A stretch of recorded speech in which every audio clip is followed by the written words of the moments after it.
Clasificación B, bajo supervisión de un adulto.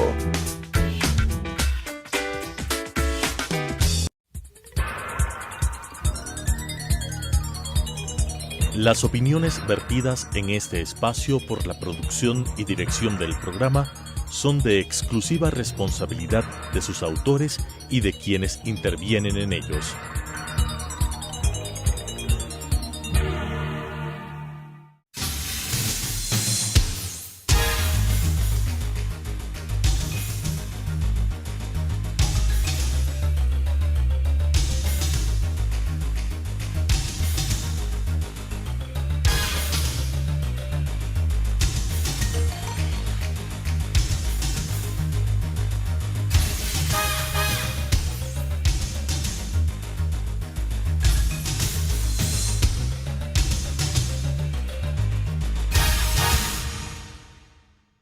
Bienvenidos todos y todas a un programa más de debate jurídico, el espacio del Colegio de Abogados de Pichincha. Al conmemorarse este 8 de marzo, el Día Internacional de la Mujer, desde el Observatorio de Género y Diversidad del Colegio de Abogados de Pichincha, queremos abordar la relevancia de esta conmemoración y a su vez la problemática que enfrentan las mujeres y las mujeres abogadas de este país. Para ello contamos con la presencia de la doctora Pilar Raza, directora del Observatorio de Género y Diversidad del Colegio de Abogados de Pichincha, activista por los derechos de las mujeres y experta en temas de género. Bienvenida, Pilar. Gracias por la invitación. Cuéntanos, por favor, acerca de los antecedentes históricos de esta fecha. Bueno, el 8 de marzo tiene un interés fundamental para todas las mujeres a nivel mundial, coincidiendo con el Año Internacional de las Mujeres. Las Naciones Unidas en 1975 conmemoró por primera vez el Año Internacional de la Mujer y conmemoró un 8 de marzo.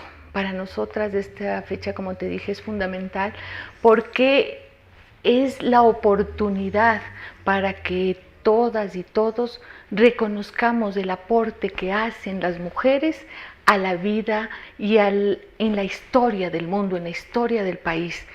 Siempre hemos sido invisibilizadas y ese es uno de los grandes problemas que tenemos. Es por esto que el 8 de marzo es fundamental, porque es una fecha que recuerda nuestras luchas. Muy bien. Luego de un tiempo prolongado que llevamos en estas luchas, ¿verdad? Y que puede superar los 3 siglos. ¿Crees que en realidad nosotros hemos alcanzado la igualdad? No, para nada. Al contrario, creo que nuestras luchas siguen intactas. Seguimos trabajando. Mira que todas nuestras luchas para poder conseguir algo no ha sido muy fácil. El derecho al voto, el derecho a la educación, ni siquiera tenemos derecho a educarnos, no tenemos derecho a mejores salarios, a condiciones de vida digna, a condiciones de trabajos, jornadas laborales, de acuerdo a lo que se requiere, y trabajando en iguales condiciones que los hombres.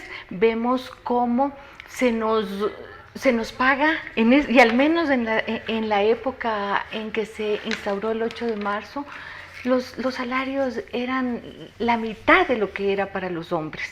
Pero lo grave es que han transcurrido tantos años y todavía los salarios para las mujeres siguen siendo menos que las de los hombres. Cierto es que en el sector público en nuestro país tenemos salarios iguales, pero todavía a nivel general en el sector privado las mujeres ganamos menos. Y eso lo dicen los datos del INEC, que hay que revisarlos para poder analizar estos temas. Es decir, que cuando hablamos de igualdad, todavía la sociedad tiene una deuda con las mujeres. Todavía la sociedad, todavía el Estado tiene que hacer un análisis de qué es lo que pasa con las mujeres. No, igualdad para nada. Perfecto. Dicho esto, ¿cuál es la importancia de contar con una fecha para la reivindicación precisamente de nuestros derechos? Es fundamental.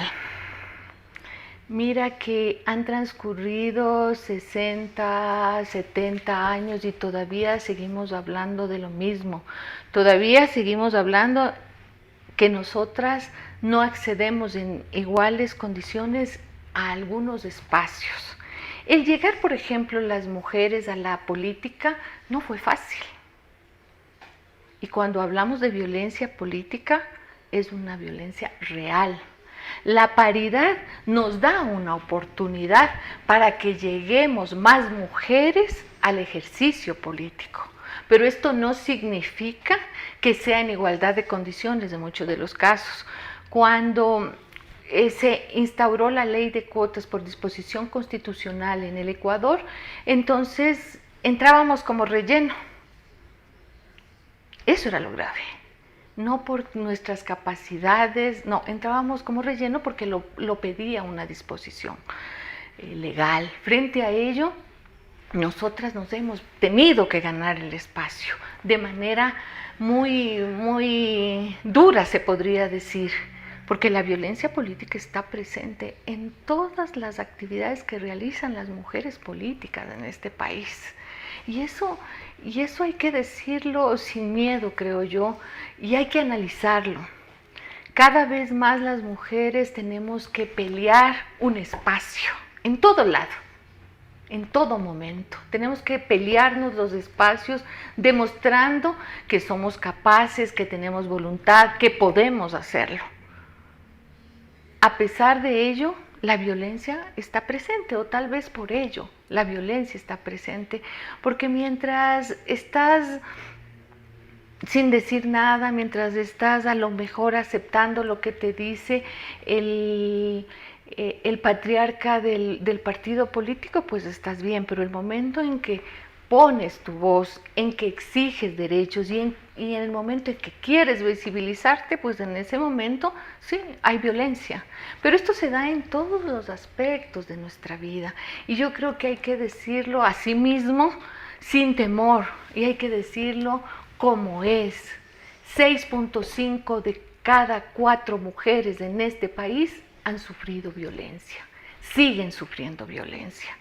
Esta violencia no ha disminuido, ha aumentado.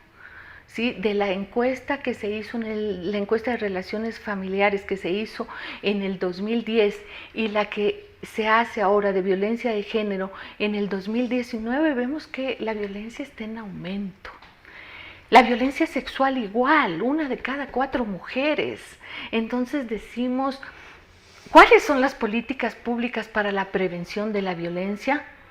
Yo creo que esta sociedad, los gobiernos de turno y este gobierno tiene que decirnos qué hace para que la violencia cese contra las mujeres. Cada 72 horas muere una mujer por el hecho de ser mujer. 7 niñas paren en este país, tienen al hijo de su violador. 14 niñas diariamente se embarazan en el Ecuador. ¿Qué está pasando? Es violencia sexual. Pero además en violencia sexual sí consideramos nosotras que hay un subregistro, puesto que muchas mujeres no la denuncian por miedo a su agresor, por el qué dirán, porque además es un estigma. El momento en que tú denuncias la violencia sexual se convierte en un estigma, porque tú eres la culpable. A más de haber sido violentada, entonces tú eres la culpable porque no importa lo que haya pasado, porque la mayor parte de la violencia sexual se da en el entorno familiar, ¿sí? Pero se dice que nosotras somos las culpables. Claro, y adicionalmente a esto, pues el sistema judicial no es muy amigable con las víctimas. Hemos tenido casos terribles de mujeres que van a denunciar.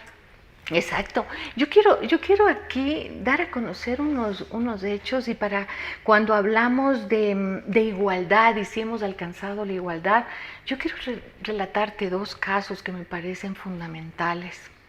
Recién nomás una jueza denunció ser acosada por otro juez. Está dentro de un sistema Se supone que debe haber perspectiva de género. Ella tenía medidas de protección, pero eso de nada valió. Quien salió del lugar de trabajo fue ella, no el agresor. Igualdad, para nada. Y el otro caso que me parece durísimo y que creo que el sistema judicial sí tiene que hacer un análisis de qué es lo que está pasando al interno, es el caso de una fiscal que denunció violencia sexual contra su hijo de 5 años. ¿Qué sucedió? Todo el entorno de la fiscalía le dio todo el apoyo al agresor, o digamos supuesto agresor, pero no a la víctima, y en este caso al niño. Al niño que era víctima de violencia sexual. Y si esto le sucede pues a mujeres que están dentro del sistema judicial. Así es. Y de la etapa preprocesal, ¿qué podemos decir de las víctimas? Pues que se encuentran en un estado de indefensión, sí, que se encuentran muchas de las veces solas, tener que enfrentarse a un aparato judicial que no es precisamente muy amigable. Así es. Entonces decimos, ¿dónde queda la perspectiva de género? ¿Dónde queda la posibilidad de acceso de las mujeres a la justicia? Cuando te pones entonces a equiparar que son dos personas que a lo mejor tienen el mismo rango, siempre pierde la mujer. Y eso sí debe llamarnos la atención. Y eso es algo en lo que este Consejo de la Judicatura, en lo que esta Fiscalía tiene que poner un alto, porque no puede seguir pasando. Si pasa para autoridades como las que te he señalado, ¿qué puede esperar una mujer común y corriente que en la mayoría de ocasiones no tiene la posibilidad de tener una defensa? ¿Sí? Y que vamos confiadas en el caso de violencia, por ejemplo, de violencia sexual, vamos confiadas en la o el fiscal de turno que nos atienda, que esperamos que sea absolutamente apegado a derecho, que trabaje por la verdad, porque no queremos nada más que eso. No pedimos que la justicia sea sesgada a favor de las mujeres, no, y que eso tiene que quedar claro para todas las y los colegas. Lo único que queremos es justicia. Un proceso justo, así Exacto. es. ¿A qué atribuyes entonces la escalada de violencia contra las mujeres y contra las niñas, inclusive en nuestro país y en la región en general? ¿Será que hay una escalada de violencia o será que ahora los casos son más visibles? No, yo sí creo que hay una escalada de violencia y creo que en esto juega un papel fundamental el Estado. No existen políticas públicas para prevenir la violencia contra las mujeres, contra las niñas, contra los niños, contra las y los adolescentes. No existen políticas públicas, al menos políticas públicas sostenidas. Pueden existir, sí, unos cuantos programas, algunas cosas, pero en la práctica no se cumple con lo que debería cumplirse, que es prevenir la violencia. La Constitución dice que las personas tenemos derecho a una vida libre de violencias. Así es. Pero eso no ocurre, porque uno de los principales miedos que nosotras tenemos como madres, y ahí te hablo como madre de una niña, tú dices, ¿qué le puede pasar? Y te asusta si se va a una fiesta, y te asusta si sale a determinadas horas de la noche. ¿Qué significa eso? Tenemos que tener presas a nuestras hijas en sus casas para que no sufran violencia, tomando en cuenta además que es en el entorno familiar donde más violencia existe. Precisamente, ¿no? En ese sentido, existe una ley para la erradicación de la violencia contra la mujer, ¿verdad? Es un cuerpo legal pues bastante interesante que tiene varios ejes, entre ellos la prevención. Pero ¿qué pasa con esta ley que viene siendo hoy por hoy letra muerta? ¿Qué es lo que sucede? Bueno, mientras no exista dinero, mientras no existan recursos y voluntad política para aplicarla, será letra muerta. Letra muerta, o sea, imagínate que nos quedamos sin recursos para prevenir el embarazo adolescente. La ley para erradicar la violencia contra las mujeres, la ley para prevenir y erradicar la violencia contra las mujeres no tiene dinero suficiente. ¿Qué puedes esperar?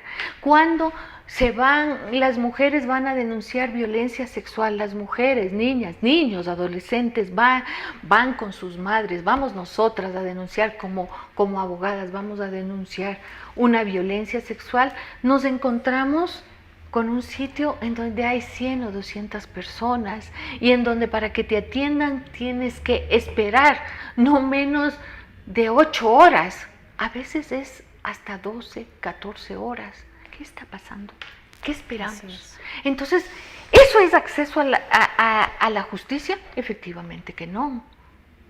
Mientras el Estado no tome conciencia de esto, definitivamente las cosas no van a cambiar y el acceso a la justicia seguirá siendo un objetivo por alcanzar. Así es, en este sentido el Estado pues se encuentra en deuda con las mujeres y niñas de este país. Hacemos una pausa y regresamos.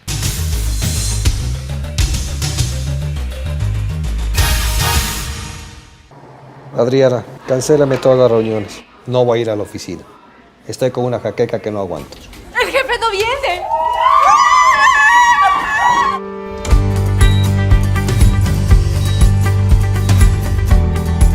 ¿Estás seguro? Salió bien. Muy bien. Bueno. Cuanto antes vayas a Ecuasanitas, más rápido te curas. La empresa de medicina prepagada que cuida de ti. Ecuasanitas. Es bueno estar sano.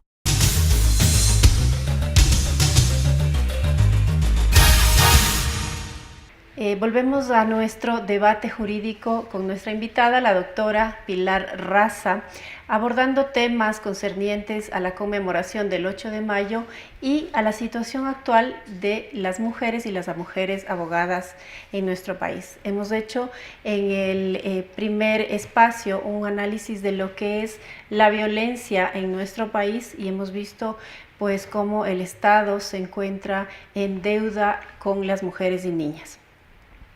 En este contexto, Pilar, ¿qué es lo que demanda el movimiento de mujeres dada la situación actual de escalada de violencia? ¿Qué demandamos las mujeres? Las mujeres demandamos vivir una vida libre de violencias. Eso no sucede.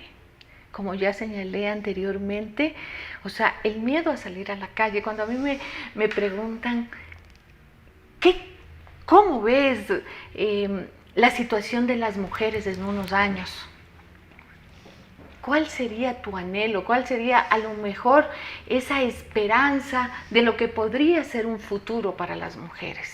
Y yo te digo, que podamos salir a la calle sin miedo, que podamos vestirnos como consideremos, sin miedo a que por eso seamos violadas, que podamos vivir en nuestras casas libre de agresiones y fundamentalmente que podamos decidir cuándo, cuántos y con quién tener un hijo.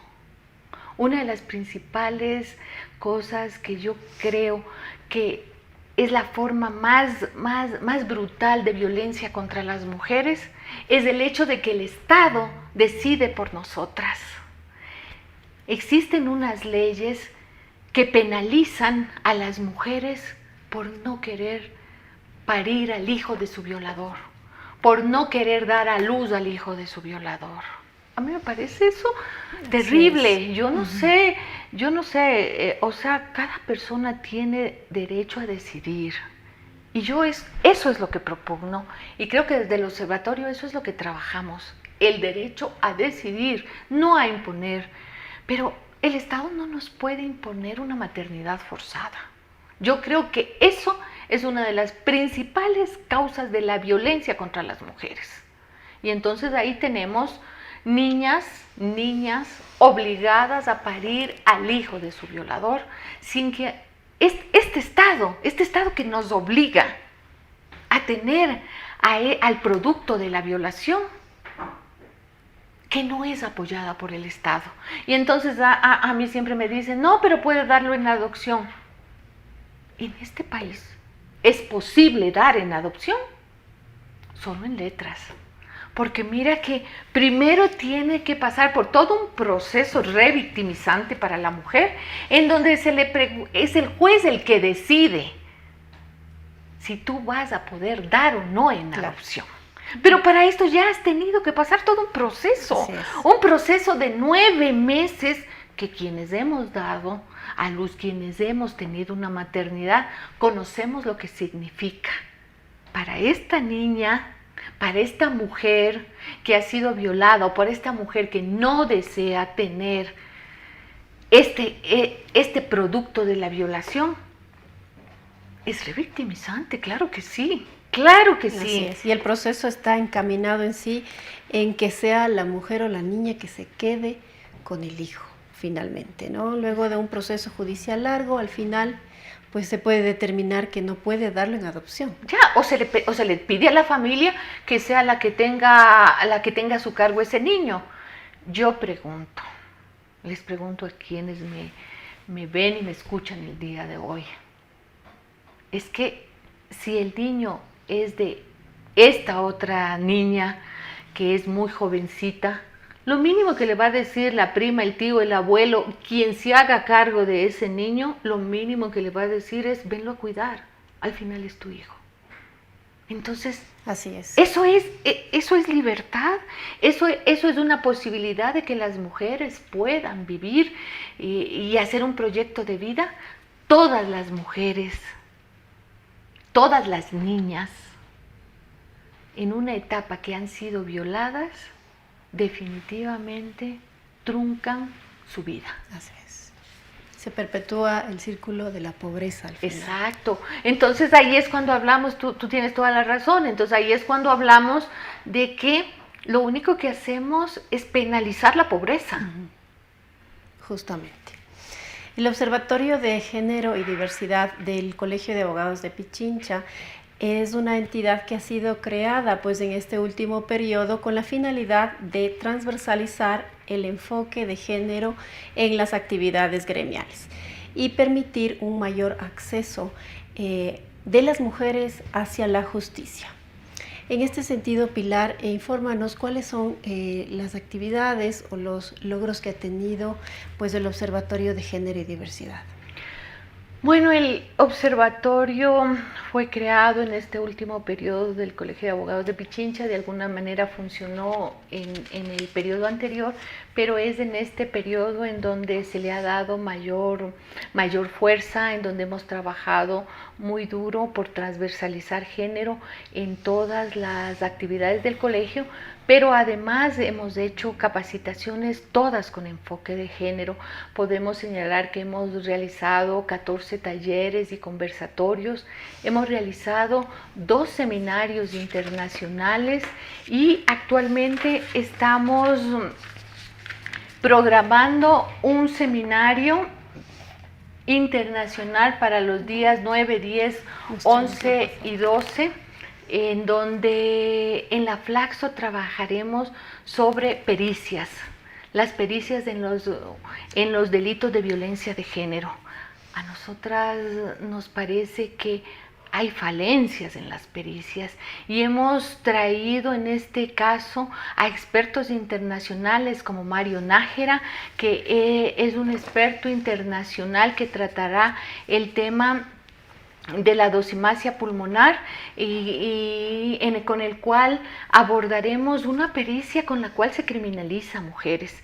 Este experto es un experto para las Naciones Unidas, para la Comisión Interamericana de Derechos Humanos, en el caso Paola Guzmán.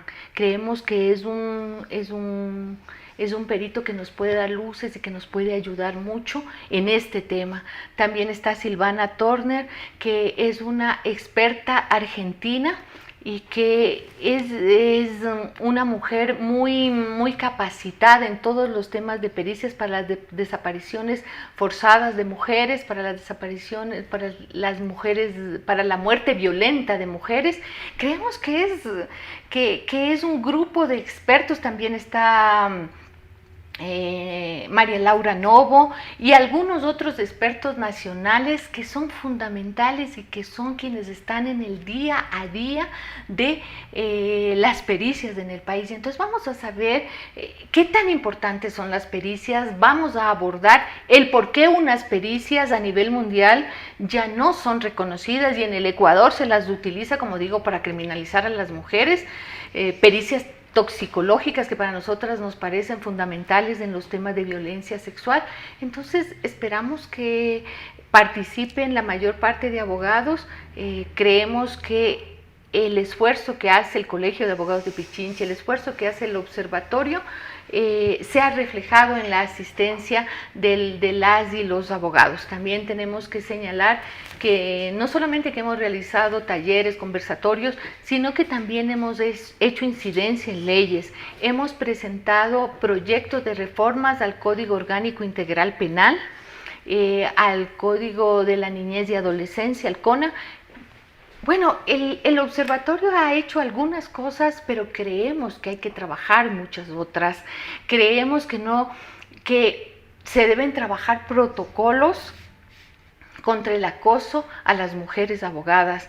Creemos que es necesario políticas públicas, políticas desde el Consejo de la Judicatura, para que no existan casos como el que te voy a relatar. Una mujer abogada dio a luz y le notificaron con una audiencia, ella pidió un diferimiento, pues no se lo dieron, lo consideraron que era improcedente. A mí me parece que esto no puede seguir pasando, es decir, las mujeres abogadas también tenemos que ser protegidas de nuestro derecho a la maternidad. No por ser abogadas estamos exentas de eso. Las funcionarias públicas, el sector privado, se protege el derecho de las mujeres a la maternidad, pero sucede que a las abogadas no. Entonces, este tipo de cosas hay que cambiar. Hemos hecho algún trabajo que consideramos importante, pero hay mucho por hacer. Desde luego.